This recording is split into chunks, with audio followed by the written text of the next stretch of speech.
Hey guys, welcome back to my channel. I hope everyone's having a great day so far. So today I'm coming at you with a little bit of a different type of makeup video. It's one I've never done before. It's going to be about low buys, empties, and Project Pan. So if you enjoy this video and you're not already subscribed to my channel, please be sure to hit that red button before you leave. I would really appreciate it and I would enjoy having you in my YouTube family. So these things, even though they're very common on YouTube, I have started doing them, but in my own way. Well, at least for 2 out of the 3. I think a lot of times you need to do something individualized if the common way does not appeal to you, because otherwise you won't stick with it. So a lot of people I notice, and there is there's no right or wrong way. If this way works for other people, then I think that's amazing and they should do it that way. And I actually love watching classic low buy or Project Pan videos. So a lot of people with low buys, what they do, from what I notice, is that really the only thing that they buy is if something runs out, that's something you need all the time. Say they only one foundation and it runs out, so you need to replace it because you gotta have foundation, but they wouldn't buy a palette during the low buy. So that's an example. But for me, that would not work because I love trying new products and new things. So at one point I was buying too many palettes, at least for me. I don't like to judge other people's makeup collections in any way but positive. I think big makeup collections are awesome. I love looking at them, and I think small makeup collections are awesome, and I love looking at those as well. It's ridiculous. On Instagram, I've actually had people DM me and say criticizing things about my makeup collection, and I think that's ridiculous. Especially no one's situation is the same, and some things that they assumed are not true. It's just, I think it's such a silly thing to attack someone over. Anyone should be allowed to have the size makeup collection that they want to. But anyway, I was buying too many palettes for me, because what happened was I forgot into the makeup. I was buying palettes very slow, and I think you just get really excited. You don't realize how many launches there are, and I kind of in April and May got really caught up in it, and I was just buying palettes too frequently. Sometimes I would get a palette and I end up not even playing with it right away. So that's just a sign that I have too many and my collection's growing too fast, and I kind of want my to take a little more control of my budget, etc. So with my low buy, this is what I do. So I'm telling you, A, to be accountable, and B, just maybe you enjoy hearing about it, or maybe there's someone else who's tried a low buy the classic way and didn't work. Maybe this way it will work for you, because if I did it the classic way, I would just fail. So what I do is, we learn about a lot of launches in advance. If you hear any noise, my dad's doing construction, I apologize. So we learn about low buys. We learn about launches a lot of times in advance. So I kind of write down the ones that are the most important to me, the ones that I see it and I gotta have it. So those palettes are kind of approved for me to buy. And then other palettes that are not on that list, I am not supposed to buy. And then Kat Von D usually has a flash sale every month, so I'm allowed to get the Kat Von D flash sale item. So I just kind of make my own little list of rules, if that makes sense. And it helps me a lot. It really has reduced my spending. I did cheat once, I'm not going to lie. I think it's good to be honest with these things. I placed a ColourPop order that was not approved in advance, but if you have to cheat, ColourPop is a good way to cheat, because at least it's not that expensive, but still. So even with that one cheat, I still have saved a lot of money. The low buy, these are just off the top of my head, there could be more. These are some palettes that I was interested in, but I passed on specifically because of the low buy. I passed on the Morphe Jaclyn Hill palette. I thought it was really pretty, but I just knew I did not need another palette at that moment. And then there's some new Lorac palettes. There's 3 different ones. They're kind of on the small side. They're very beautiful, and I passed on those as well. And I passed on the Beauty and the Beast collection. I thought, because I love Beauty and the Beast, but it just, I don't know, it wasn't striking me like the way some other theme collections do. and I know I just felt so about it. I didn't need it. And then the Lime Crime Mermaid highlighting palette, I want that damn thing so bad. But I have so many highlighters and I know I don't need it. It's kind of expensive, so I've stopped myself like 3 times from buying it, and I'm really proud about that one. That's one that I'm really proud about. So it definitely, the low buy has helped me in my own way reduce my collection. So it's just, yeah, it's up to you and what kind of stuff that you want to do. Like, some people never want to go on a low buy, and that's totally understandable. And I didn't think I would want to at first, but kind of doing this customized way has helped it work out for me personally. The next thing is Empties. So I've started an Empties thing, and the Empties, like, I have it under my sink. There's a box right now. There's a lot of empty makeup wipe things in there. There is also an empty cream foundation from when I first started my makeup collection, and empty mascara. So when that gets a little bit more filled up with some other things, a little more variety, then I will do an Empties video. So if that's something that you like, stay tuned for that. And then the last thing I want to talk about is Project Pan. And the reason Project Pan is in quotes in the title is because mine is not going to be the same way as the way other people do it. Again, there's nothing wrong with that way. I love watching those. It's just that I don't think it would work for me, so I'm doing it my own way. So I'm actually not going to call it Project Pan. I'm going to call it Use It, Don't Lose It. Makeup does expire. I mean, it takes like a really long time for eyeshadow palettes to expire, where on the other hand, mascaras expire really fast. Like, you should usually listen to the expiration date on a mascara, or at least close to it, whereas an eyeshadow palette, you could keep it probably several years past the expiration. So, but you do need to use things so you don't lose them, because eventually at some point they will expire. And I mean, you are allowed, like, there are certain palettes that people want for collector's reasons, and that I totally get as well. So it's just really whatever you want. But I do want to make sure that I'm using everything.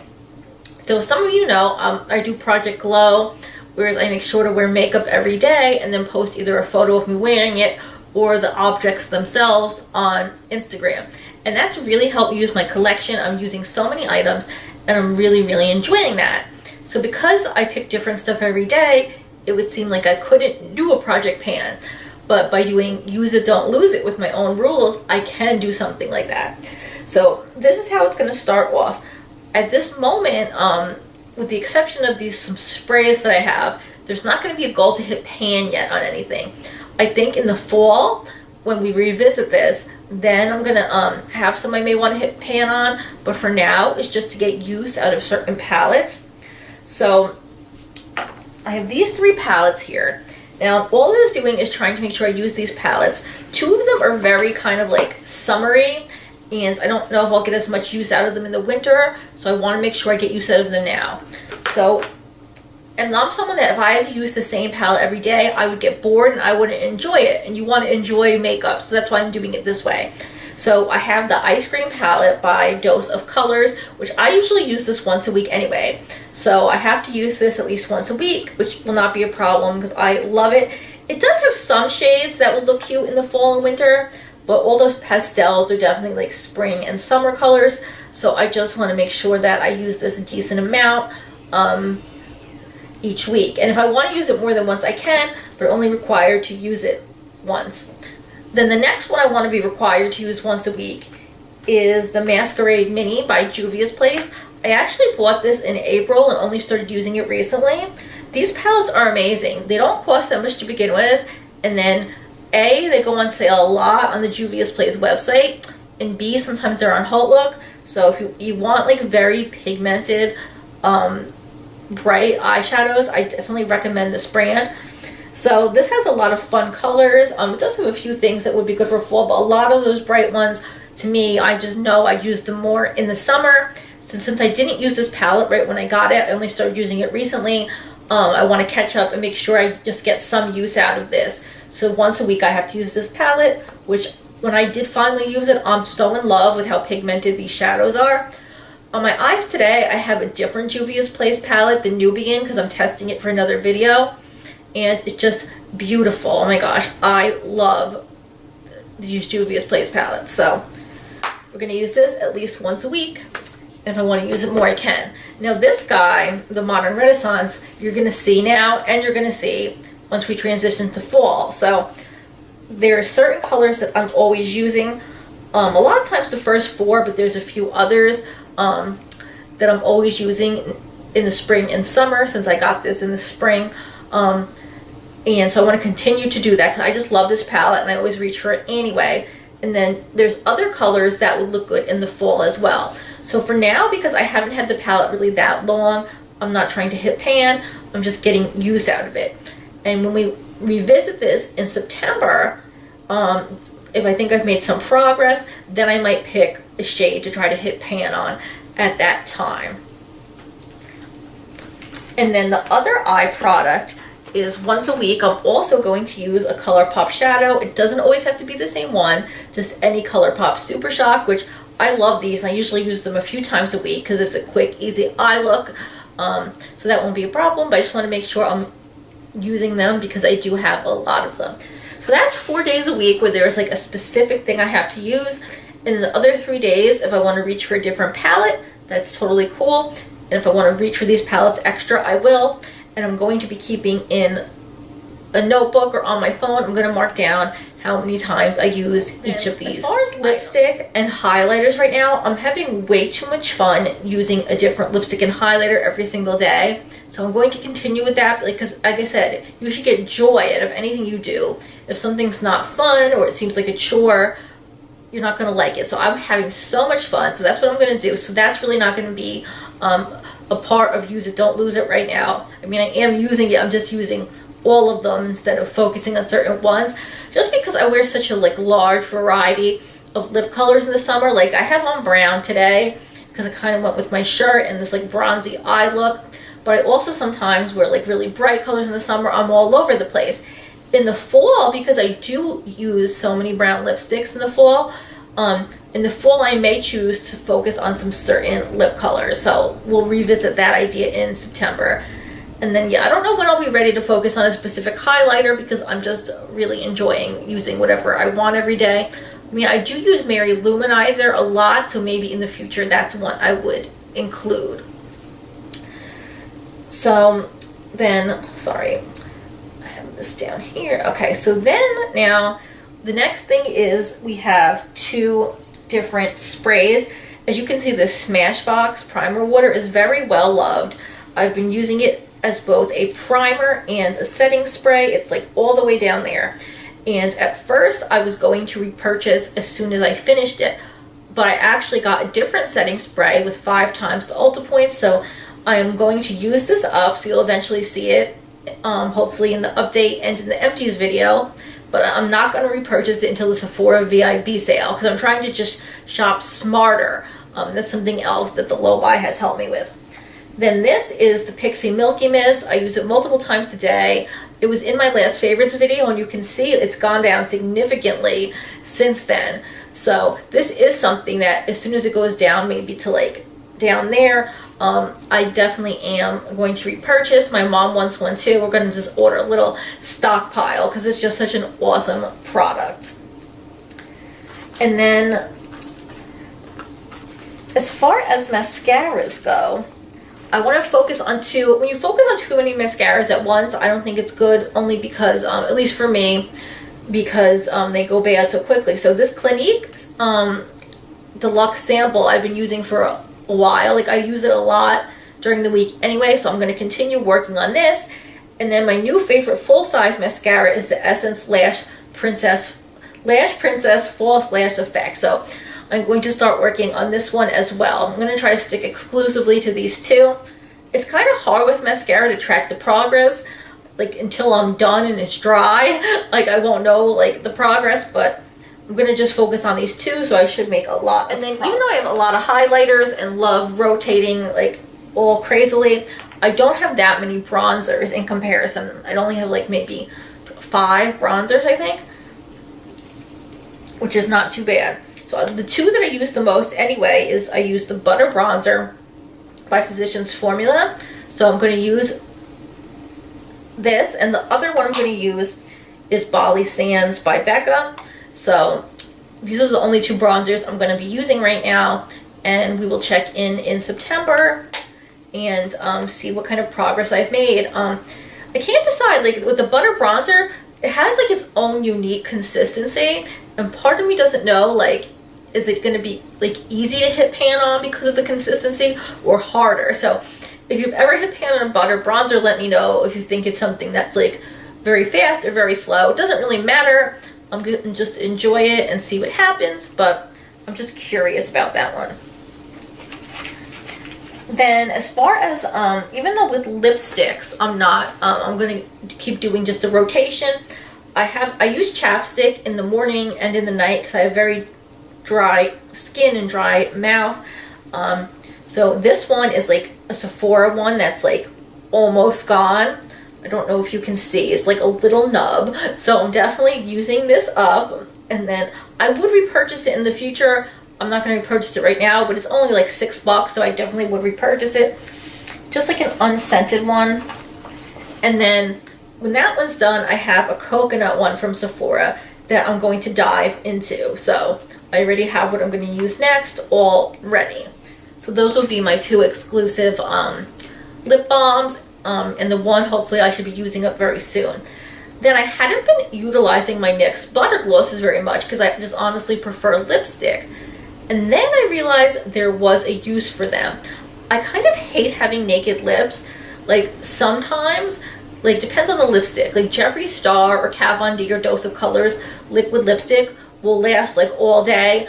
Sometimes dinner will destroy it, other times it won't, just depends what I'm eating, but it usually lasts through like snacks and lunch and stuff, so that stays on pretty late. But there's some other lipsticks, either other brands or some, like when you're using a non-liquid lipstick, that at some point in the day they come off and you have to either touch it up or take it off or whatever you want. So sometimes at a certain point of the day, if a lipstick has come off, what I do is I put on the butter gloss once that lipstick has come off, and then I use this until bedtime when I take it off and put the lip balm on. So this one is Creme Brulee. I'm just going to focus on this one for now because the other one I have open is Cupcake, which I'm not crazy about and may actually declutter to my cousin's daughter. There's another one I'm really curious about, Apple Strudel, but I'm going to try not to open it until I'm done with this one. So yeah, I mean, that's just like a lot. I know it's a lot at once, but I think this is good. It's just going to help me more use and enjoy my products and just get the most use out of everything, reduce my shopping to a place that's good for me, and I'm really excited about all of this. I'm just going to double check and make sure I've covered everything I wanted to cover. Oh, and the one last thing is, even though I'm going to be using a different lipstick and highlighter every day, I do want to keep track of which ones I'm using and how many times. This way I could see at some point, like, oh, you gravitate towards this lipstick a lot anyway. Maybe I will put it in and use it or lose it in the future, or a certain highlighter. So I'm going to keep track of those as well, even though I'm always going to be reaching for different ones. So I'm really excited to do this. So let me know in the comments what you think of, I guess, this style of doing it. Would you be excited to see the follow-up video to, I mean, the low buy doesn't really have a follow-up video, but the empties and the results of the use it, don't lose it. Let me know about that in the comments. Let me know, have you ever done a low buy, no buy project pan? Do you do it the classic way? Do you do it your own way? I'd just be really excited to hear it. And if anyone has been wanting to do something like this and you like my style of doing it, by all means, please do it. I would love it. I'd be so excited about that. So I'm so excited. Project Glow has been going really good. I've been loving it. And Chrissy, who you see comments on my channel sometimes, and Pam, who is another YouTuber, they are both been doing it with me as well. It's just been really fun. So I'm excited for everything. So let me know your thoughts in the comments, and if you enjoyed this, please give me a big thumbs up, and I will see you guys in the next video. Thank you so much. Bye.